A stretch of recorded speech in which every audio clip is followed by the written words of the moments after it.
Good afternoon. My name's Chris Brown. I'm a Senior Analyst with Morgans Financial here in Brisbane. We're on level 29 of the Riverside Centre, and with me this afternoon is Tim McManus, the Chief Executive Officer of Bass Metals, and we're socially distanced, as is appropriate at this time. Tim's the CEO of Bass Metals. As I said, Bass Metals is a graphite miner operating in Madagascar, producing high-quality graphite for the specialist graphite markets in India and Europe and China and the USA. This is a company which is producing, not a wannabe. Tim's got some special learnings from the recent 3 or 4 years as they've developed this mine, brought it into production and established their markets. And I'm here to ask Tim a few questions, and hopefully they're the ones you'd like answered. Tim, when you were giving your presentation half an hour or so ago, one of the lines you mentioned that stuck in my mind was that the important thing with graphite is that you've got large flake in soft rock, that you've got good flake size, and that you can produce a high quality, high carbon product. Can you tell us a little bit about the Graphite resource that you've got and the soft rock, large flake carbon? Yeah, thank you, Brownie. Look, it's a very unique resource. Madagascar's been a country that's supplied graphite globally for the last 100 years, and the reason behind that is the quality of the graphite. But it's also not just the quality of the graphite, it's also the rock that the graphite is hosted in.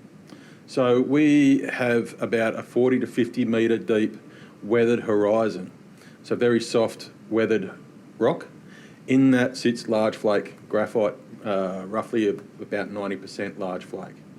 So when we go to mine that, it's very easy to mine, it's cheap mining, and there's no drill and blast, for example. We take that, we process it, we start off with about a 60% fixed carbon is the measure, and we upgrade that to around about 94 to 96 fixed carbon, which puts us in the premium range. Now the trick or the art to that is to mine that graphite and process it and get that grade uplift without actually damaging the flake, so reducing the flake size. So we've spent the last 3 or 4 years in doing that, implementing, building the mine, establishing our diversified sales channels, making sales into the regions that you mentioned, and we've been very successful as we've never had any of our product rejected or penalised, and it's been a well sought after product. It's a unique product in that respect, and that all comes back to Madagascar and the resource. And Tim, I think in the presentation you said that you had 40-year mining leases and 20-year land use agreements. Can you tell us what your resource is in that soft rock, in the regolith? What's the resource in the regolith now? I know you're doing some exploration, and obviously the focus initially was on getting the plant up to speed, so you haven't been exploring for 3 years, but what's your resource now, and where do you see your exploration target in the next 12 to 18 months as you increase or maintain your exploration? Yeah, so over the last 4 or 5 years, we actually purchased the project with an existing resource of around 5 million tonnes. We've now taken that to 14.5 million tonnes, based off 2 sort of small exploration programs. It's shallow drilling, so as I mentioned, sort of the 40 to 50 metres, so it's cheap drilling. We add to our asset quite cheaply, and what we are currently doing is trying to add enough resource to the book to underpin our feasibility study that we have in progress, to expand the mine and our production, and hence our cash returns from the operation. So we're looking at, with 14 million tonnes on the book, we're looking at putting on at least another 5 this year, and potentially another 10 to 20 in the next year or so. We've been lucky enough that with our facilities, because we have all the infrastructure in place, that and an existing team, that even through this COVID pandemic, that we've been able to maintain our exploration. And we're quite excited about the possibilities and the expanse of the region, And so far, all the resource has the same attributes as what we've mined and processed, so it gives us a high degree of confidence in the graphite in the ground. And Tim, you said you've been operating now for 3 or 4 years. Can you tell us a little bit about what the plant is doing now and the main, I won't call them learnings, but the main things you've learnt from operating the plant to get the kind of product that you need to sell into your premium markets? Yeah, there has been quite a number of learnings. So the current plant is set up to do 6,000 tonnes per annum.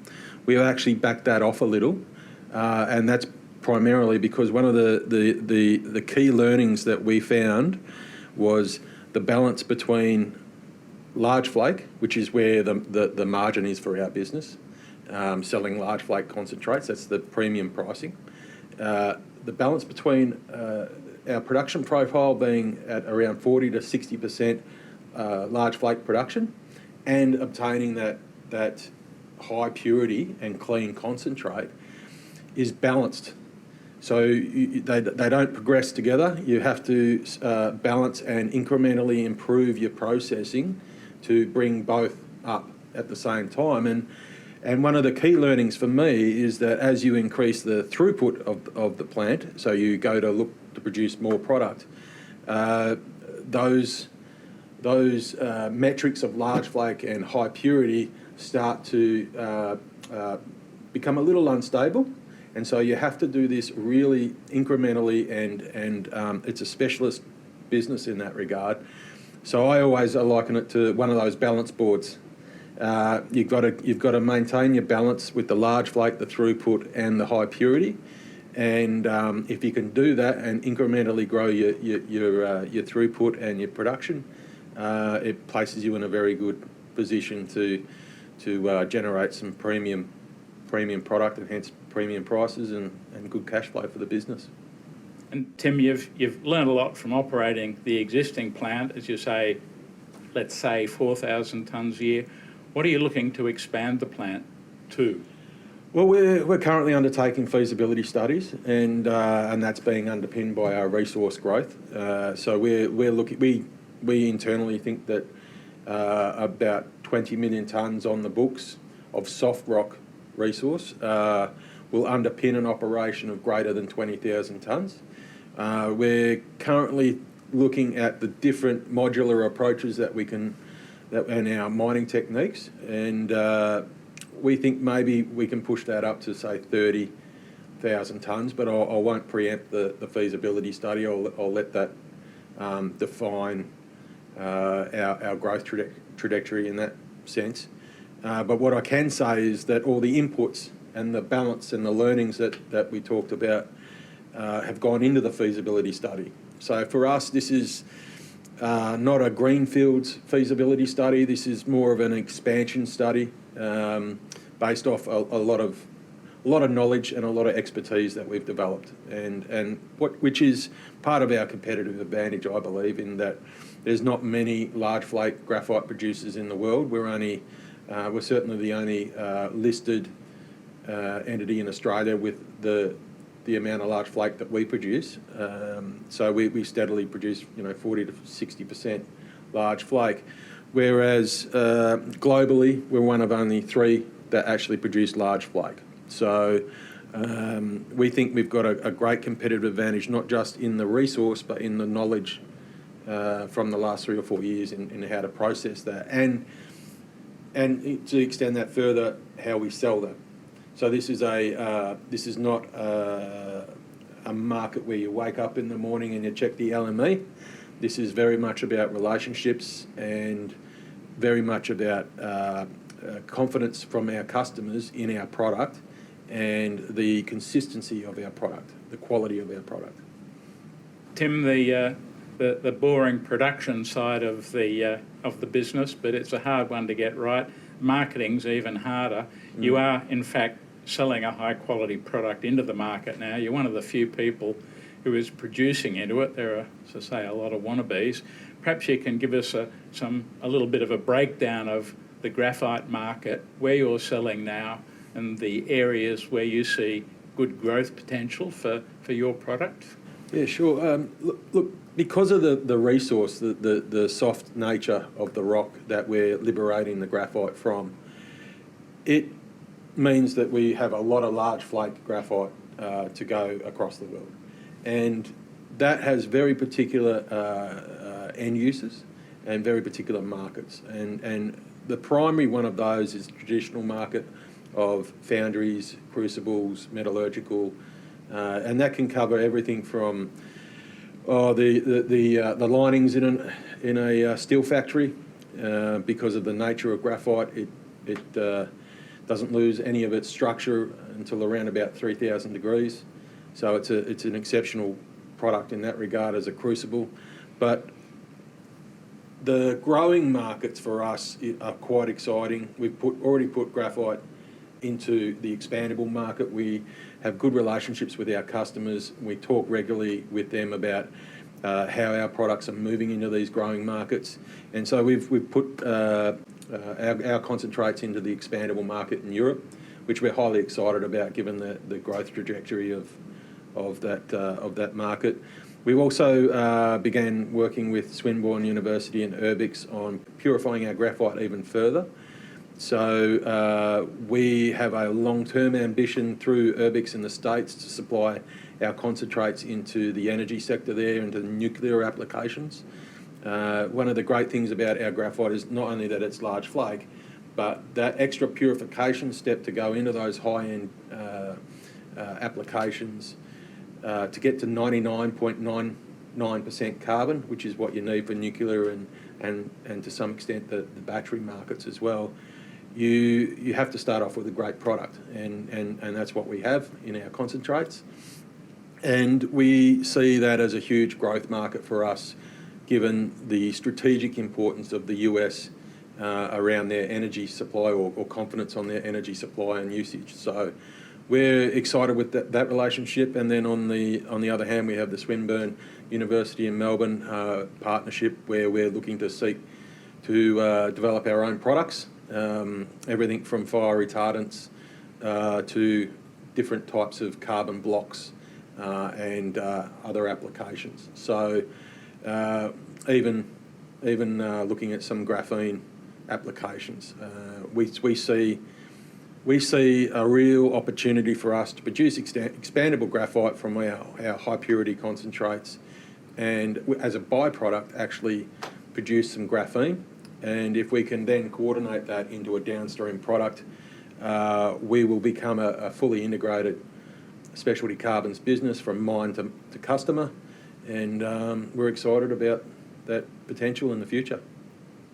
And Tim, you've developed the mine and you've developed the market, but it looks like the exciting bit is ahead of you in terms of stepping up your level of production and stepping up your attack into the market in a broad range of areas. But I guess it wouldn't be May of 2020 if I didn't ask you what COVID-19 has done to you or for you, and what's your best guess of what the issues are going to be for you going forward in terms of the operation and the sales. Yeah, so where our mine is located, our mining complex is located in eastern Madagascar, we have a high rainfall, quite a significant monsoonal period. So our production is always a little less during that time, and that's reflected in our production. That led to us to make a decision just late last year that we would suspend mining and then processing, but we continue to dry and screen and package and sell our concentrates. And we still have concentrate sales happening today. So what that sort of led into was this unforeseen event of a pandemic. And so we've stopped for the foreseeable future our mining and our processing, and we're taking the opportunity to continue to explore and develop our resource and deliver on our feasibility study for the expansion, and also continue with our downstream product development. So it's been a difficult time in that we've had to reduce our costs, which means people have unfortunately lost their employment.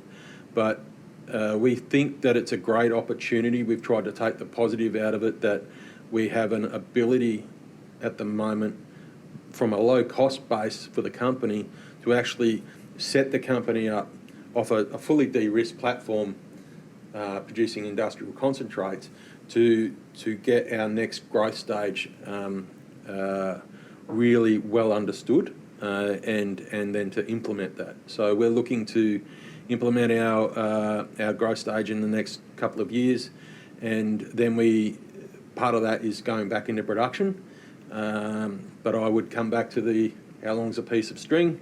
The borders are still closed, so when those things start to roll out, we will start to review whether we go back into production, or if by that time we start to implement our construction and our further development of our project to a size that would potentially make us the largest large flake graphite producer in the world. So it's exciting times for us, but we've taken the opportunity to sort of steady the ship and get things right before we take off again. Tim, thanks very much for coming in and the presentation earlier and for answering a few questions. Thank you, and I wish you all the best, a speedy recovery from COVID-19 and a successful expansion and growth in your market. Thank you. Thank you, Brownie. Always a pleasure.